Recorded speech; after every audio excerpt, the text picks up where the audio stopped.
Épisode 65. Un crime impuni, voilà donc ce qui avait attiré la colère des dieux sur Thèbes. Édipe semblait soulagé.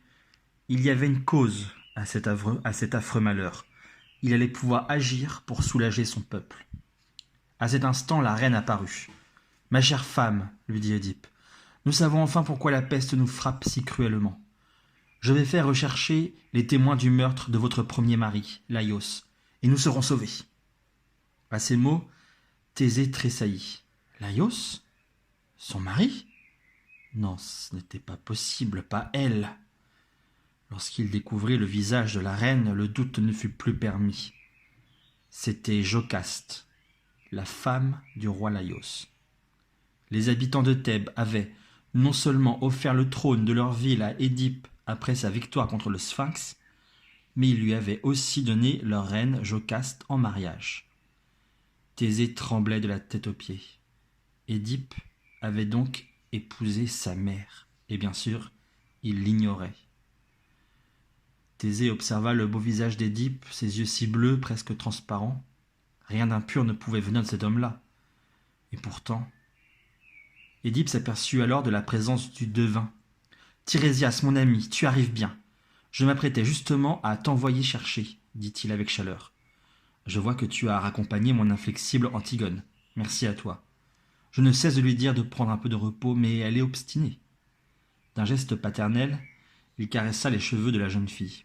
« Elle est aussi obstinée que toi, pensa Thésée. Elle te ressemble. » Le devin s'était incliné devant Édipe. « À ton service, » murmura-t-il. Édipe fit entrer Tirésias dans la plus grande salle de son palais. Il lui fit servir à boire et à manger. Il avait hâte d'échanger avec le devin. Pendant le repas, il l'interrogea. « Toi qui as la science du passé et de l'avenir, j'ai besoin que tu m'aides à trouver le nom de l'assassin du roi Laïos. » Thésée gardait la tête baissée, dissimulée sous sa capuche rabattue, mais il ne perdait pas un mot de la conversation qui s'engageait. Le devin hocha doucement la tête. « Celui qui cherche ne trouve pas toujours ce qu'il cherche. Celui qui croit avoir trouvé se trompe souvent. Ce que tu me demandes, ô roi de Thèbes, est bien difficile. » Il n'était pas dans les habitudes de Tirésias de prononcer des paroles obscures. Édipe s'étonna de cette étrange réponse. Il insista. « Mais, devin, tu as entendu comme moi. La vie des Thébains en dépend.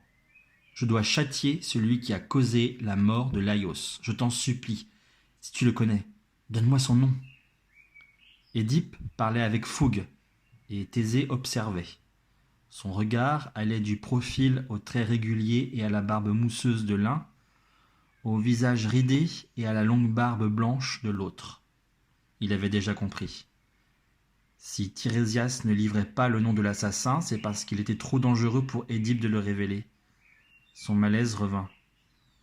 Qui peut savoir ce qui est vraiment arrivé à Laïos sur cette drôle de Delphes ? On a parfois tort de vouloir faire parler le passé, continua Tirésias. Tu protèges quelqu'un, s'emporta Édipe.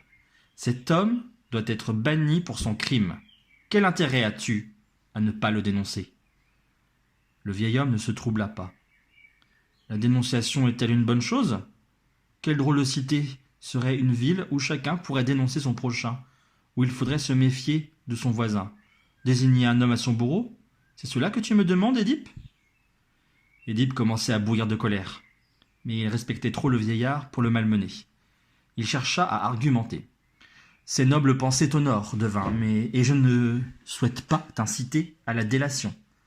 Simplement, vois-tu, en sacrifiant la vie d'un homme, tu sauverais celle de centaines d'autres. » Tirésias ne répondit pas tout de suite. Chacun retenait son souffle. Édipe l'avait-il convaincu ? Le devin finit par déclarer.